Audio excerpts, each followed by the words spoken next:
Hello दोस्तों, स्वागत है आप सभी को ज्ञान सेतु क्लासेस में। दोस्तों, आज के इस वीडियो में हम लोग साइंस के 80 महत्वपूर्ण प्रश्नों को देखने वाले हैं जो आपके एग्जाम में ऐसे ही प्रश्न पूछे जाते हैं। तो आज का पहला प्रश्न है, प्रश्न संख्या 1 में दिया है, सूर्य तथा अन्य तारों की विशाल ऊर्जा के स्रोत हैं। तो इसका सही जवाब हो जाएगा ए, नाभिकीय संलयन। प्रश्न संख्या 2, निम्न में कौन दर्पण सूत्र है? तो इसका सही जवाब हो जाएगा आपको ए, 1/v प्लस 1/u बराबर 1/f है। ये क्या है? तो दर्पण सूत्र है। प्रश्न संख्या 3 में दिया है कि टिंडल का प्रभाव देखा जा सकता है। तो इसका सही जवाब हो जाएगा आपको ए, जंगल में। प्रश्न संख्या 4, तारों के टिमटिमाने की व्याख्या किस सिद्धांत पर आधारित है? तो इसका सही जवाब हो जाएगा ए, अपवर्तन का सिद्धांत। प्रश्न संख्या 5, सामान्य नेत्र के रेटिना पर बनने वाला प्रतिबिंब होता है। तो इसका सही जवाब हो जाएगा सी, वास्तविक और उल्टा। प्रश्न संख्या 6, किसी बल्ब में 1 मिनट में 120 कूलाम आवेश प्रवाहित हो रहा है तो विद्युत धारा का मान है। तो इसका सही जवाब हो जाएगा आपको बी, 2 एम्पियर। 1 मिनट में होता है 60 सेकेंड और 120 में 60 का भागा कर देंगे तो 2 बार में कट जाएगा, यानी 2 एम्पियर। विद्युत धारा का मान कितना हो जाएगा? 2 एम्पियर। प्रश्न संख्या 7, किस उपकरण में धन और ऋण का चिन्ह नहीं होता है? तो इसका सही जवाब हो जाएगा आपको सी, कुंडली में। प्रश्न संख्या 8, लघु पथन के समय परिपथ में विद्युत धारा का मान होगा। तो इसका सही जवाब हो जाता है ए, बहुत अधिक।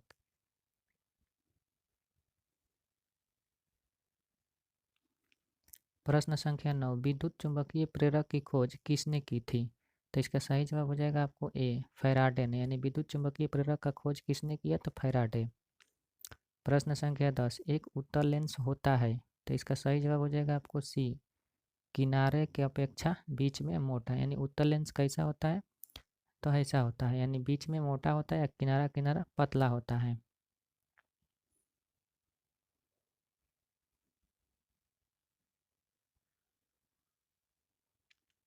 प्रश्न संख्या 11, अवतल लेंस का आवर्धन बराबर होता है। तो अवतल लेंस के आवर्धन बराबर होता है v/u, यानी इसका सही जवाब कौन हो जाएगा? डी।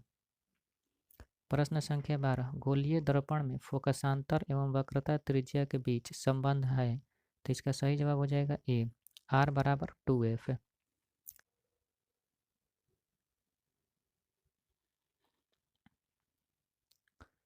प्रश्न संख्या 13, मानव नेत्र में होता है। तो इसका सही जवाब हो जाएगा सी, मानव नेत्र में उत्तल लेंस होता है। प्रश्न संख्या 14, मानव नेत्र वस्तु का प्रतिबिंब निम्न में से किस भाग पर बनता है? तो इसका सही जवाब हो जाएगा सी, रेटिना। यानी मानव नेत्र में प्रतिबिंब किस भाग पर बनता है? तो रेटिना पर। प्रश्न संख्या 15, विद्युत जनित्र का सिद्धांत आधारित है। तो इसका सही जवाब हो जाएगा आपको सी, विद्युत चुंबकीय प्रेरणक के सिद्धांत पर आधारित है। प्रश्न संख्या 16, निम्न में से कौन बायोमास ईंधन का स्रोत नहीं है? तो इसका सही जवाब हो जाएगा आपको सी, नाभिकीय ऊर्जा। बायोमास का ईंधन का स्रोत नहीं है नाभिकीय ऊर्जा। प्रश्न संख्या 17, जीवाश्म ईंधन का उदाहरण है। तो इसका सही जवाब हो जाएगा आपको ए, कोयला। कोयला जो है का है जीवाश्म ईंधन का उदाहरण है। प्रश्न संख्या 18, जिस वस्तु से प्रकाश निकलती है उसे क्या कहा जाता है? तो इसका सही जवाब हो जाएगा आपको ए, प्रकाश स्रोत। प्रश्न संख्या 19, खतरे का संकेत का प्रकाश किस रंग का होता है? तो इसका सही जवाब हो जाएगा आपको डी, लाल रंग का होता है। प्रश्न संख्या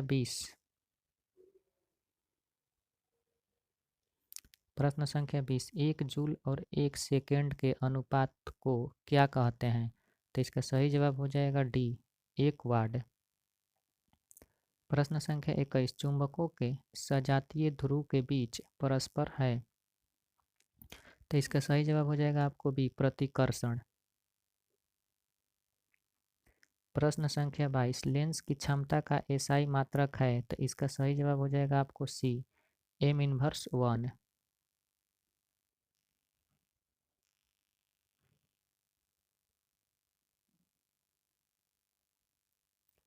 प्रश्न संख्या 23, विद्युत मोटर परिवर्तित करता है, तो इसका सही जवाब हो जाएगा आपको बी, विद्युत ऊर्जा को यांत्रिक ऊर्जा में। प्रश्न संख्या 24, आकाश का रंग नीला क्यों प्रतीत होता है, तो इसका सही जवाब हो जाएगा आपको बी, प्रकाश का प्रकीर्णन के कारण। प्रश्न संख्या 25, विद्युत चुंबकीय प्रेरक की खोज किसने की थी, तो इसका सही जवाब हो जाएगा आपको बी, फैराडे ने। प्रश्न संख्या 26, प्रतिबिंब का आकार हमेशा वस्तु के बराबर है तो दर्पण होगा, तो इसका सही जवाब हो जाएगा आपको सी, समतल दर्पण। प्रश्न संख्या 27, 1 किलोवाट बराबर होता है, तो इसका सही जवाब हो जाएगा आपको ए, 3.6 × 10⁻6 जूल, यानी 1 किलोवाट बराबर होता है 3.6 × 10⁻6 जूल। प्रश्न संख्या 28, एथेनोइक अम्ल को सामान्यतः कहा जाता है, तो इसका सही जवाब हो जाएगा बी, एसेटिक अम्ल।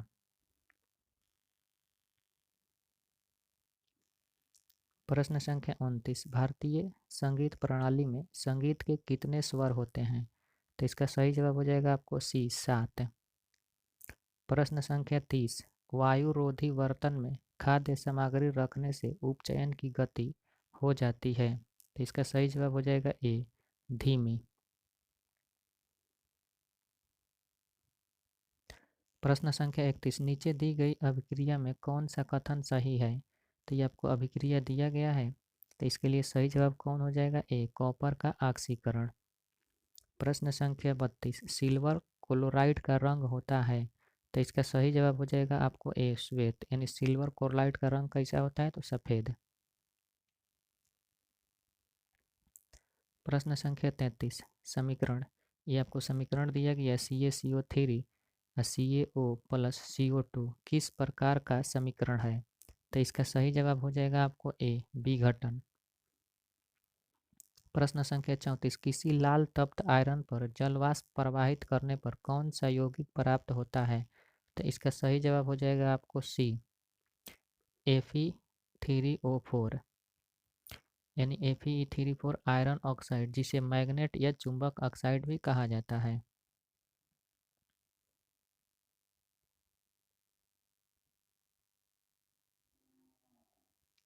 प्रश्न संख्या 35, हमारे शरीर में pH कितने परास के बीच कार्य करता है, तो इसका सही जवाब हो जाएगा आपको बी, 7 से 7.8।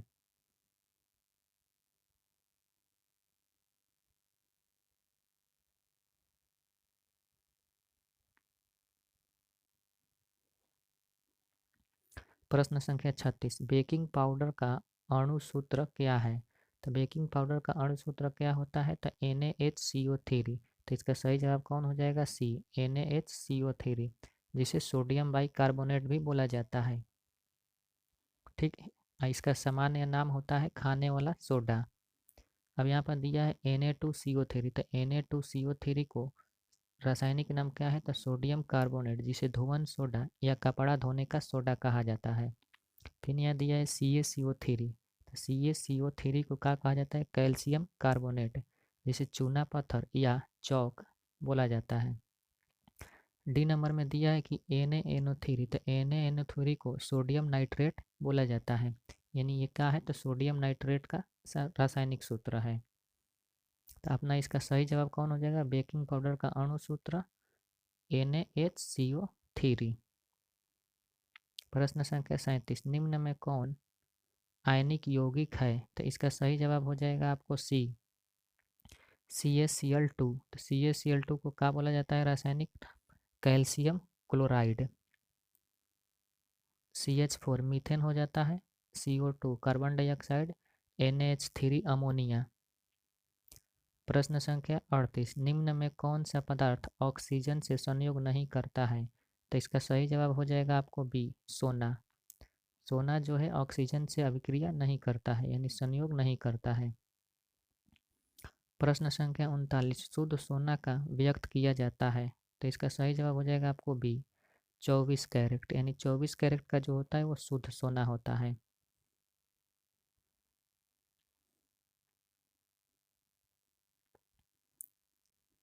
प्रश्न संख्या 40, वायुमंडल में CO2 गैस की उपस्थिति है, तो वायुमंडल में CO2 गैस की उपस्थिति है 0.03%। प्रश्न संख्या 41, सल्फ्यूरिक अम्ल का अणुसूत्र होता है, तो सल्फ्यूरिक अम्ल का अणुसूत्र क्या होता है? H2SO4। यानी इसका सही जवाब कौन हो जाएगा? B, H2SO4। प्रश्न संख्या 42, कार्बोक्सिलिक एसिड समूह कौन सा है? तो इसका सही जवाब हो जाएगा आपको बी, सिंगल बॉन्ड COOH। ये क्या है? तो कार्बोक्सिलिक एसिड समूह है। प्रश्न संख्या 43, ओजोन के एक अणु में ऑक्सीजन के परमाणुओं की संख्या होती है, तो इसका सही जवाब हो जाएगा सी, 3। प्रश्न संख्या 44, आवर्त सारणी में कितने आवर्त क्षैतिज पंक्ति होते हैं? यानी आवर्त सारणी में पूछ रहा है कि क्षैतिज पंक्तियाँ कितनी होती हैं, तो इसका सही जवाब हो जाएगा आपको सी, 7।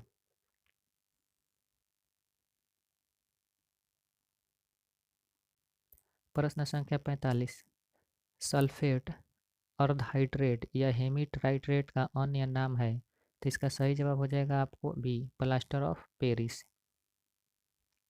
प्रश्न संख्या 46, ऑक्सीजन की परमाणु संख्या है, तो इसका सही जवाब हो जाएगा आपको बी, 8। यानी ऑक्सीजन की परमाणु संख्या कितना है? तो 8।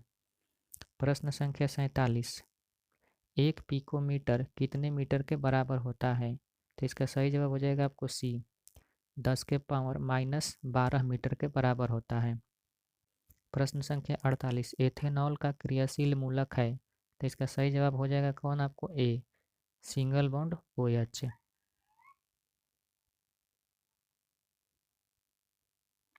प्रश्न संख्या 49, किस अभिक्रिया में भाग लेने वाला पदार्थ कहलाते हैं? तो इसका सही जवाब हो जाएगा आपको सी, अभिकारक। यानी किसी अभिक्रिया में भाग लेने वाले पदार्थ कहलाते हैं अभिकारक। प्रश्न संख्या 50, साधारण नमक का रासायनिक सूत्र है, तो इसका सही जवाब हो जाएगा आपको बी, NaCl। NaCl जो का है नमक का रासायनिक सूत्र है।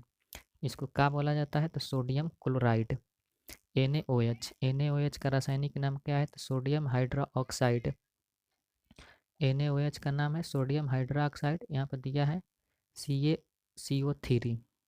तो CaCO3 को क्या बोला जाता है? ऊपर देख चुके हैं हम लोग, कैल्शियम कार्बोनेट। फिर एक दिया है Na2CO3, तो इसको सोडियम कार्बोनेट। निम्न में कौन मुख्यतः बायोगैस है? तो इसका सही जवाब हो जाएगा आपको बी, CH4। CH4 का होता है मीथेन। मीथेन का है एक बायोगैस है।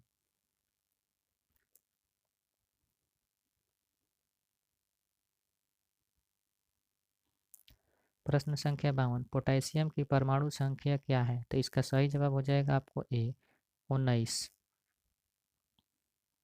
प्रश्न संख्या 53, निम्न में कौन दुर्लभ अम्ल है? तो इसका सही जवाब हो जाएगा आपको डी, CH3COOH।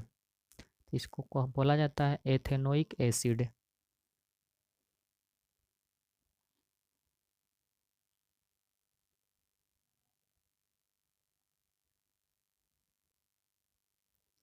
प्रश्न संख्या 54, कार्बन क्या है? तो इसका सही जवाब हो जाएगा आपको बी, कार्बन एक अधातु है। प्रश्न संख्या 55, नर युग्म तथा मादा युग्म के संयोग से बनता है, तो इसका सही जवाब हो जाएगा आपको ए, जाइगोट। प्रश्न संख्या 56, किसी जीव की जीनी संरचना कहलाती है, तो इसका सही जवाब हो जाएगा आपको बी, जीन प्रारूप या जीनोटाइप।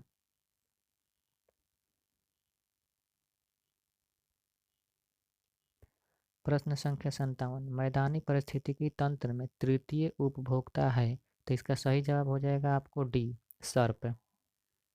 प्रश्न संख्या 58, रक्त में आयरन की कमी से होने वाला एक रोग है, तो इसका सही जवाब हो जाएगा आपको सी, एनीमिया। यानी रक्त में आयरन की कमी से कौन सा रोग होता है? तो एनीमिया। प्रश्न प्रश्न संख्या 59, कवक में पोषण की कौन सी विधि है? तो इसका सही जवाब हो जाएगा आपको बी, मृतजीवी। प्रश्न संख्या 60 ऑक्सीजन है, तो इसका सही जवाब हो जाएगा सी हार्मोन, यानी ऑक्सीजन क्या है तो एक हार्मोन है। प्रश्न संख्या 61 है, मानव में डायलिसिस शैली है, तो इसका सही जवाब हो जाएगा आपको ए नेफ्रॉन।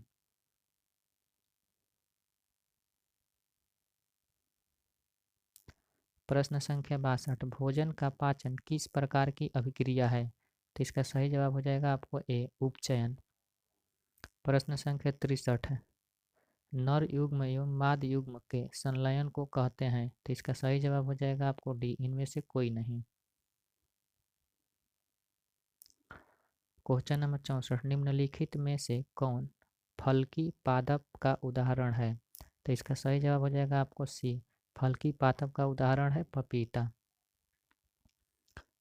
प्रश्न संख्या 65 मुकुलन द्वार प्रजनन किसमें होता है, तो इसका सही जवाब हो जाएगा आपको बी ईस्ट, यानी मुकुलन द्वार प्रजनन किसमें होता है तो ईस्ट में। प्रश्न संख्या 66 मलेरिया उत्पन्न करने वाला मच्छर यानी मादा इन्फ्लुएंजा किस तरह के जल में उत्पन्न होता है, तो इसका सही जवाब हो जाएगा आपको बी गंदा जल में।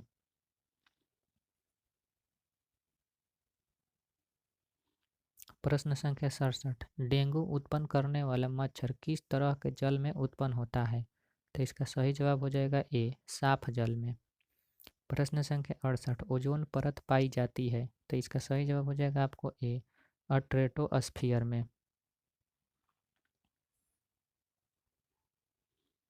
प्रश्न संख्या 69 किसी पारिस्थितिकी तंत्र में ऊर्जा को ग्रहण करने वालों को कहते हैं, तो इसका सही जवाब हो जाएगा आपको ए उत्पादक।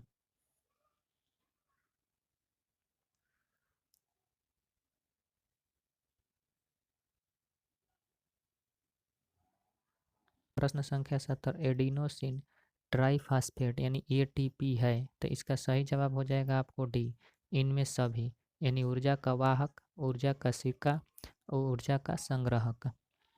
प्रश्न संख्या 71 स्वपोषी पोषण के लिए आवश्यक है, तो इसका सही जवाब हो जाएगा डी इनमें सभी। कार्बन डाइऑक्साइड तथा जल का भी आवश्यकता होता है, सूर्य का प्रकाश का भी और क्लोरोफिल का भी। प्रश्न संख्या 72 प्रकाश संश्लेषण द्वारा किसकी प्राप्ति होती है, तो इसका सही जवाब हो जाएगा सी ग्लूकोज।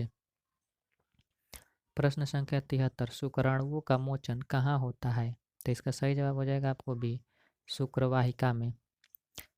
प्रश्न संख्या 74 ओजोन परत पाई जाती है, तो इसका सही जवाब हो जाएगा आपको बी,